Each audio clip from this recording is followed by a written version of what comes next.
எல்லாருக்கும் வணக்கம். இன்னைக்கு சூப்பரான ஒரு சொரக்காய் கூட்டு எப்படி செய்கிறதுன்னு பார்க்கலாம். இது ஒரே பாத்திரத்தில் முடிக்கிற மாதிரி செய்ய போகிறேங்க. அதனால் குக்கர்லேயே நான் செய்ய போகிறேன் இன்றைக்கி. அதனால் குக்கரில் கொஞ்சமாக ஆயில் விட்டுக்கோங்க. ஆயில் விட்டுட்டு கடுகு உளுந்தம்பருப்பு சேர்த்துக்கோங்க. கடுகு உளுந்தம்பருப்பு நல்லா வெடித்ததுக்கப்புறமா கொஞ்சமாக சீரகம் சேர்த்துக்கோங்க. சீரகமும் நல்லா பொரியணும். அதுக்கப்புறமா இதுக்கு வந்து 2 பச்சை மிளகாவை 2ஆக கீறி போட்டிருக்கிறேன். அப்புறம் ஒரு காஞ்ச மிளகா இதை கிள்ளி போட்டிருக்கிறேன்.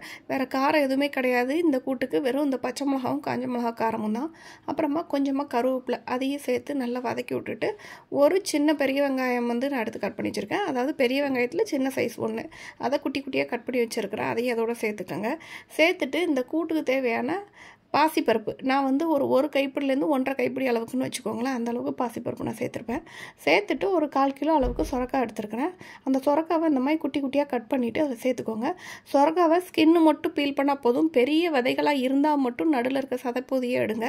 கொஞ்சம் சின்ன சைஸ் சொரக்காவாக இருக்குது அப்படின்னா நீங்கள் நடுவில் இருக்க சதைப்பகுதியோடு சேர்த்தே நீங்கள் கட் பண்ணி போட்டுடலாம். சொரக்காவை சேர்த்துட்டு இதுக்கு தேவையான மஞ்சத்தூளையும் சேர்த்துக்கோங்க. சேர்த்து இந்த காயில் மஞ்சத்தூள் எல்லாம் ஈவனாக மிக்ஸ் ஆகிற மாதிரி நல்லா கிண்டி விட்டுக்கோங்க. கிண்டி விட்டுட்டு இதில் வேறு எதுவும் நம்ம ஸ்பைஸ் பவுடர் சேர்க்க போகிறதில்ல. அதனால மஞ்சத்தூள் மட்டும்தான். இதை நல்லா கிண்டி விட்டுக்கோங்க. கிண்டி விட்டுட்டு இதுக்கு தேவையான அளவு தண்ணி ஊற்றிக்கோங்க. அதாவது இது வேக வைக்கிற அளவுக்கு கொஞ்சமாக தண்ணி சேர்த்துட்டு நீங்கள் வந்து லிட்டு போட்டு க்ளோஸ் பண்ணிடுங்க. தண்ணி சேர்த்துட்டு ஒரு வாட்டி கிண்டி விட்டுக்கோங்க. சம்டைம்ஸ் அடியில் வந்து நீங்கள் போட்ட பருப்பு ஒழுங்காக இல்லாமல் இருந்துச்சுன்னா சரியாக வேகாது. அதனால நீங்கள் அதையும் சேர்த்து நல்லா கிண்டி விட்டுட்டு குக்கரை மூடி வச்சு விசில் விட்டுருங்க. ஒரு 2 விசில் நீங்கள் விட்டால் போதும். அதுக்குள்ளே இதுக்கு தேவையான தேங்காய் பேஸ்ட் அரைச்சிடலாம். தேங்காய், சீரகம், ஒரு 2 பல் பூண்டு இது மட்டும்தான் நான் சேர்த்துருக்குறேன். இதை சேர்த்து நல்லா பேஸ்ட்டாக அரைச்சி வச்சுக்கோங்க. அதுக்குள்ளேயும் இங்கே பாருங்கள் இது நல்லா வெந்து வந்துருச்சு. நீங்கள் கூட விசில் விட்டால் கூட தப்பு இல்லை. 2லேருந்து 3 விசில் 4 விசில் கூட விடலாம். ஏன்னா இது கூட்டு ஸோ நல்லா குழஞ்சி வரணும். அதனால் விசில் எக்ஸ்ட்ரா விட்டதை பற்றி ஒன்றும் இல்லை. தண்ணி மட்டும் வற்றாமல் பார்த்துக்கோங்க.